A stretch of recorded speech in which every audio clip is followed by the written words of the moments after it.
নমস্কাৰ, আপোনালোক সকলোকে স্বাগতম জনাইছোঁ মই আনিটি মিনি ব্লগলৈ।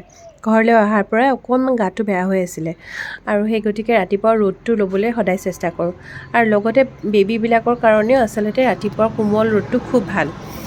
আৰু ৰ'দ চ'দ ল'লোঁ আৰু তাৰপাছতে ব্ৰেকফাষ্ট কৰিলোঁ, ৰুটি চব্জি আৰু চাহ।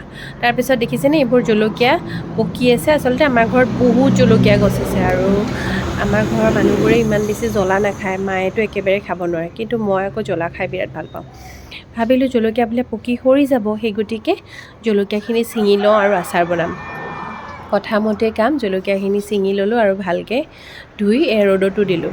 তাৰপাছত ডুকুৰ লগত অকণমান ভাবিলোঁ তাক শুৱাই দিওঁ আৰু শুৱাবলৈ আহিলোঁ, কিন্তু তাৰ আচলতে শুবলৈ মন নাই, উৎপাতহে বেছি।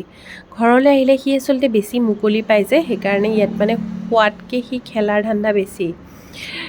আৰু আজিকালি বিৰাট ভাল হৈছে। এটা কথা আপোনালোকে জানেনে বাৰু, মিনি ব্লগবোৰ আগতে 1 মিনিটৰ আছিলে আৰু আজিকালি 3 মিনিটৰ কৰিলে।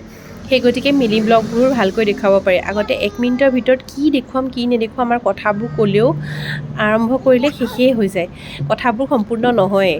সেইকাৰণে বিৰাট অসুবিধা আছিলে। আৰু চাওকচোন ডুগুৱে যে মূৰটো হিলাই আছে এনেকৈ, সেইটো আচলতে কি কৰে, সি চুলিবিলাক তাৰ দীঘল হ'লে চুলিবোৰ এনেকৈ লৰচৰ কৰি থাকে, সি মূৰটো জোকাৰি জোকাৰি। তাৰপাছত তাক গা পা ধুৱালোঁ, ধুৱাই পেলাই বায়েকৰ এযোৰ ছালৱাৰ আছিলে সেইযোৰ পিন্ধাই মই অকণমান ফটো উঠালোঁ। আচলতে এইবোৰ এই সময়খিনি কেতিয়াও উভতি নাহে লাইফৰ, গতিকে এই সৰু সময়খিনিত ধৰি ৰাখিবলৈ সদায় প্ৰয়াস কৰোঁ। আৰু এনেকৈ মাজে মাজে ছোৱালী বনাই চায়ো ভাল লাগে দিয়কচোন। তাৰপাছত যিহেতু আজি দেওবাৰ, সেই গতিকে মই ডুগুৰ নখ কাটিবলগীয়া আছিলে আৰু ধুনীয়াকৈ তাৰ নখ কাটিবলৈ বহিলোঁ।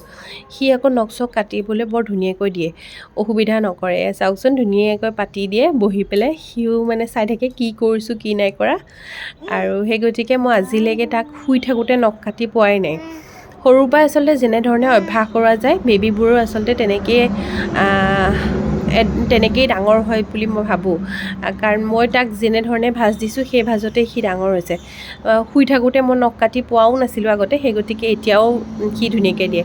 তাৰপাছত অকণমান লোকেল চিকেনেৰে ভাত খাই ল'লোঁ, যিহেতু চৰ্দি লাগি আছে। জালুক ধনিয়া এনেকৈ দি লোকেল চিকেন খাই বিৰাট ভাল লাগে মোৰ।